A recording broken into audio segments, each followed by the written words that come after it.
सुप्रभात छात्रों। जयशंकर प्रसाद जी के बारे में हम चर्चा कर रहे थे। युग प्रवर्तक जयशंकर प्रसाद जी। तो जयशंकर प्रसाद जी जो है वह यानी छायावाद के प्रमुख कवि माने जाते हैं, लेकिन खड़ी बोली कविता लिखने में उन्होंने बहुत सारा कार्य कर दिया है।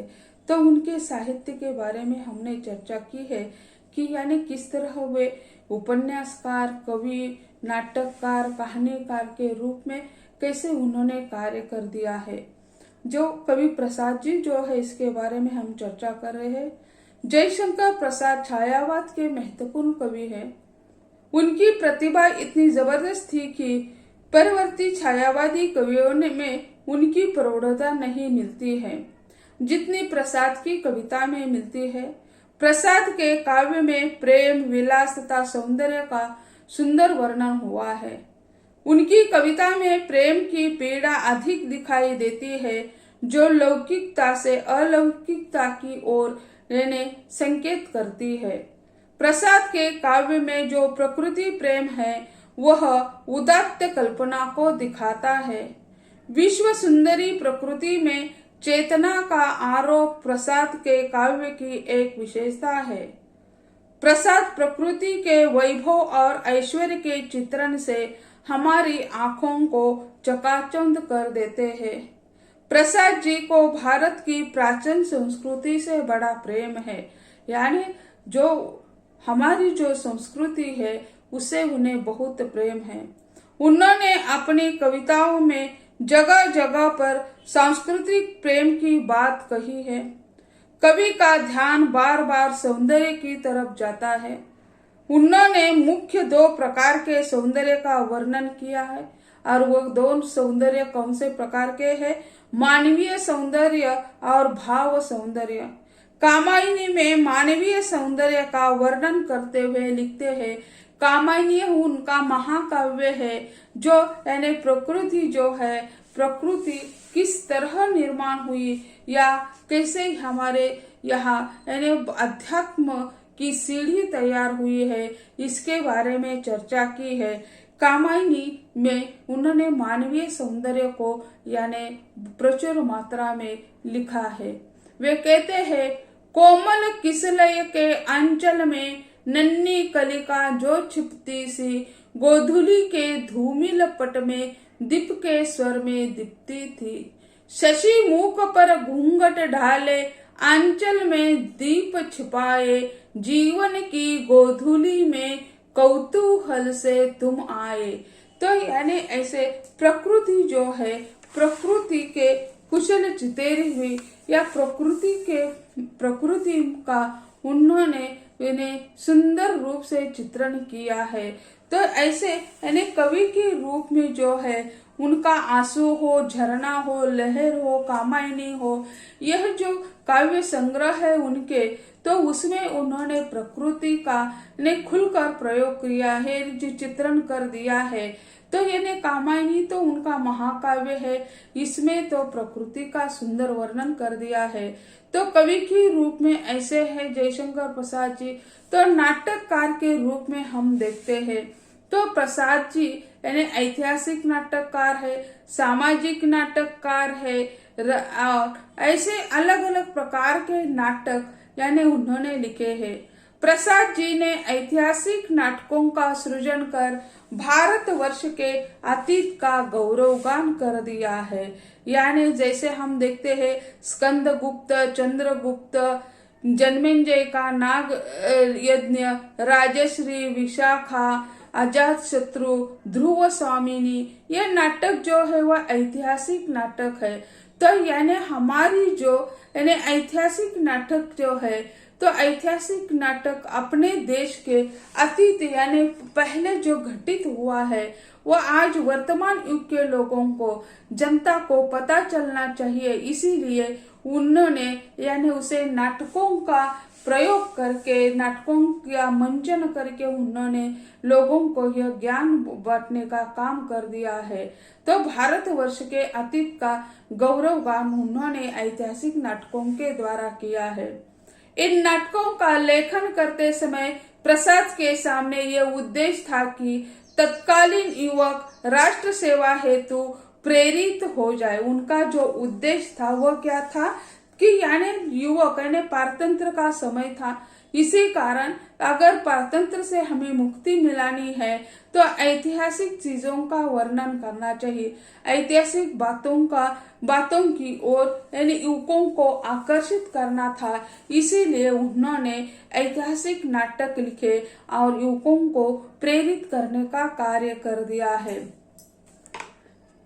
प्रसाद जी को युग प्रवर्तक नाटककार कहा जाता है। नेमी चंद्र जैन के शब्दों में भारतेंदु के बाद जयशंकर प्रसाद ही हिंदी के पहले ऐसे महत्वपूर्ण नाटककार हैं जिन्होंने नाटक की विधा का गहरी सांस्कृतिक तलाश के लिए उपयोग किया। जयशंकर प्रसाद जी यानी भारतेंदु के बाद के यानी बहुत प्रसिद्ध नाटककार माने जाते हैं। भारतेंदु जी ने भी यानी संस्कृत नाटक है उससे अपनी धरोहर भारत का गुण गौरव यानी लिखने का प्रयत्न कर दिया है। तो उन्होंने संस्कृत के नाटकों को हिंदी में अनुवाद कर दिया, तो यही एक महत्वपूर्ण काम उन्होंने कर दिया। उसी तरह जयशंकर प्रसाद जी ने भी यानी अपने जो अतीत जो है वो अतीत आज के युवकों को बताकर अपना देश कैसे महान है यह बताने का प्रयत्न यानी उन्होंने कर दिया है। इसी यह बात नेमी चंद्र जैन जी ने यानी जयशंकर प्रसाद जी के बारे में कही है कि यानी सांस्कृतिक तलाश के लिए उपयोग किया है। प्रसाद के नाटकों की महत्वपूर्ण विशेषता यह है कि जहां एक ओर उन्होंने अपने ऐतिहासिक नाटकों द्वारा अतीत की गौरव गाथा को प्रस्तुत किया है, तो उसी समय यानी सांस्कृतिक पक्ष को भी नई गरिमा प्रदान की। वही दूसरी ओर अपने युग की ऐतिहासिक अनुसंधान का आधार बनाया। नारी महत्ता का भी वर्णन प्रसाद ने अपने नाटकों में किया है। हम आज जिस नारी स्वतंत्रता की दुहाई देते हैं वही बात प्रसाद जी ने अपने ध्रुव स्वामिनी में कब से कह चुके हैं। इनके नाटक जो है ना सुखांत है ना दुखांत है, वे यानी प्रसादांत है। यानी नाटक का अंत सुखांत होना चाहिए, लेकिन उनके जो नाटक है प्रसाद के ना सुखांत है ना दुखांत है, प्रसादांत है ऐसा कहा जाता है। तो यानी अपने देश का गुण गौरव करते हुए अपने देश का मान बढ़ाने का इज्जत बढ़ाने का कार्य यानी जयशंकर प्रसाद जी ने अपने ऐतिहासिक नाटकों के द्वारा कर दिया है। प्रसाद के सभी नाटक जो है चरित्र प्रधान है, जैसे स्कंद गुप्त हो, चंद्रगुप्त हो, ध्रुव स्वामिनी, विशाखा, अजात शत्रु, जन्मेंजय का नाग यज्ञ, यह जो नाटक है ऐतिहासिक नाटक ये सारे क्या है चरित्र प्रधान है। इसके नायक जो है नायक महत्वपूर्ण होते हैं। इन चरित्रों का चयन इतिहास के पात्रों से किया गया है। नाटकीय संघर्ष एवं अंतर्द्वंद की दृष्टि से अनेक नाटक सफल हुए हैं, यानी उसका मंचन भी हो चुका है, नाटक खेले गए, सिर्फ लिखित नहीं है, कई नाटक उनके मंच पर खेले भी गए हैं। प्रसाद जी मूलतः कवि है जिसका प्रभाव इनके नाटकों के वातावरण, संवाद एवं शैली पर पड़ा है। वे मूलतः यानी कवि होने के कारण उसकी जो नाटकों की भाषा जो है उसका कवि का रूप प्रभावित होता हुआ दिखाई देता है। साथ ही इनके नाटकों में गीतों की सुंदर योजना हुई है, यानी इसके नाटकों में यानी गीत भी दिखाई देते हैं। उनके नाटकों में दार्शनिकता एवं नियतिवाद की झलक तथा करुणा की धारा दिखाई देती है। तो यह कवि हृदय जो होता है वो भावनाशील होता है, इसी कारण इन भावनाओं का वर्णन भी इसमें हो चुका है। इनके नाटकों में पौर्वात्य एवं पाश्चात्य नाट्य शैली का सुखद अनुभव मिलता है, यानी पौर्वात्य यानी पूर्व की ओर का, पाश्चिमात्य यानी पश्चिम की ओर का। तो यानी पूर्व और पश्चिम दोनों देश नहीं है, ये विदेश है, फिर भी उनकी जो कला है तो उसका शिल्प जो है, नाट्य शिल्प जो है, उसका सम्मिश्रण हमें दिखाई देता है। इनके नाटकों पर तत्कालीन राष्ट्रीय जागरण का व्यापक प्रभाव है, यानी उनके जो नाटक है उन पर राष्ट्रीय जागरण, युवकों को जागरूक करने के लिए उन्होंने नाटक लिखे हैं, क्योंकि युवक जो थे इन्हें निराश हो चुके थे। इसी कारण उसे ये नाटक पढ़कर या नाटक खेलकर उन्हें कोई स्फूर्ति मिल जाए, ऐसी उन लोगों की भावना थी। इसी कारण तत्कालीन राष्ट्रीय जागरण के काल यह कहा जाता है। अतः उनके सभी नाटकों में सामाजिक राजनीतिक समस्याएं, राष्ट्रीयता, देशभक्ति और गांधीवाद की भावना मिलती है। उनके नाटक जो है ऐतिहासिक है, उसके साथ साथ सामाजिक और राजनीतिक जो समस्या उसी समय की थी, तो यानी राजनीतिक समस्या हो, राष्ट्रीय समस्या हो, या देशभक्ति हो, या इनके गांधीवादी भावना भी उसमें दिखाई देती है, यानी शांतता उसमें दिखाई देती है, अजात शत्रु जो है तो उसमें दिखाई देता है। तो यानी सारी समस्याओं पर उन्होंने अपने नाटकों में यानी विषयों को लेने का कार्य जयशंकर प्रसाद जी ने कर दिया है। तो उपन्यासकार के रूप में जो कवि यानी जयशंकर प्रसाद जी को हम देखते हैं, तो उन्होंने यानी 3 उपन्यास लिखे, लेकिन 2 उपन्यास उनके पूरे हो गए और एक उपन्यास अधूरा ही रह गया है। कंकाल और तितली ये उनके 2 उपन्यास पूरे हो चुके और इरावती जो है उनका अधूरा उपन्यास रह गया है। जयशंकर प्रसाद जी ने अपने साहित्यिक जीवन में 3 उपन्यासों का लेखन किया। उनका तीसरा उपन्यास जो है इरावती, वह यानी प्रकाशित नहीं हुआ उनके जीवन काल में, यानी जब वे जीवित थे तब तक उनका यह प्रकाशित नहीं हुआ था। उनके निधन के बाद वह प्रकाशित हुआ है। प्रसाद के उपन्यासों में कंकाल, तितली और इरावती इन उपन्यासों का समावेश है। इन उपन्यासों में उस समाज का वास्तविक चित्र है जो परंपरा एवं रूढ़ियों को ढोता आ रहा है। कंकाल उपन्यास में धार्मिक आडंबरों पर पकड़ डाला गया है।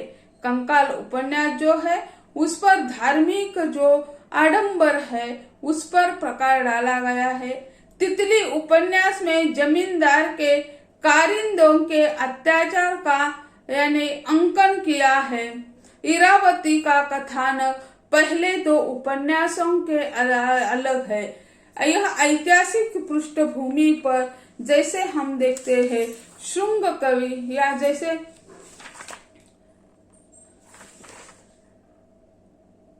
पृष्ठभूमि पर शुंग काल से संबंधित है, यानी अलग अलग कालों पर उन्होंने लिखा है। तो ऐसे यह कहानीकार के रूप में भी चर्चित है। उनके कहानी संग्रह तो प्रचुर है, जैसे हम देखते हैं तो कहानी संग्रह छाया, प्रतिध्वनि, आकाशदीप, चित्रधारा, आंधी और इंद्रजाल, ये उनके कथा संग्रह है और इसमें यह कहानी संग्रह है और इसमें अनेक कहानियां है। तो इसमें यह कहानी के बारे में उनकी कहानियां जो है यथार्थवादी कहानियां है। तो यथार्थवादी हिंदी कहानी क्षेत्र में प्रसाद जी की मौलिक शैली का विशेष महत्व है। उनकी सर्वप्रथम कहानी ग्राम है जो इंदु पत्रिका में सन 1911 में प्रकाशित हुई। ये इंदु पत्रिका अंबिका दास जो उनके रिश्तेदार है वो चलाते थे और उसमें यानी हिंदू पत्रिका में वह कहानियां भेजते थे, उससे उनका चरितार्थ चलता था। प्रसाद जी की कहानियां 3 वर्गों में विभाजित की जाती है, एक ऐतिहासिक, प्रेम मूलक और यथार्थमूलक। इनमें ऐतिहासिक कहानियां वातावरण चित्रण की दृष्टि से अत्यंत कलात्मक है। प्रेम मूलक कहानियों में दुखांत कहानियां मार्मिकता से भरी हुई है। यथार्थ उन्मुख कहानियां यथार्थवाद को प्रस्तुत करती है। प्रसाद की कहानियों का विभाजन 3 वर्गों में है। किंतु उनका संसार भावात्मक है। इस भावात्मकता का भाव सजगत मूलतः प्रेम जगत है। तो ऐसे ये कहानी संग्रह उनके है। तो इन कहानी संग्रह में अनेक कहानियां है। युग प्रवर्तक के रूप में एक कहानीकार, उपन्यासकार, नाटककार और उसके साथ साथ मूल रूप जो है उनका वो कवि का रूप है। तो इसी तरह युग प्रवर्तक के रूप में जयशंकर प्रसाद जी का स्थान महत्वपूर्ण माना जाता है। तो छात्रों, आज हम यही कहते हैं। अगले लेक्चर में युग प्रवर्तक के रूप में जो अग्नेय जी है उसके बारे में हम चर्चा करेंगे। आज यही कहते हैं। धन्यवाद।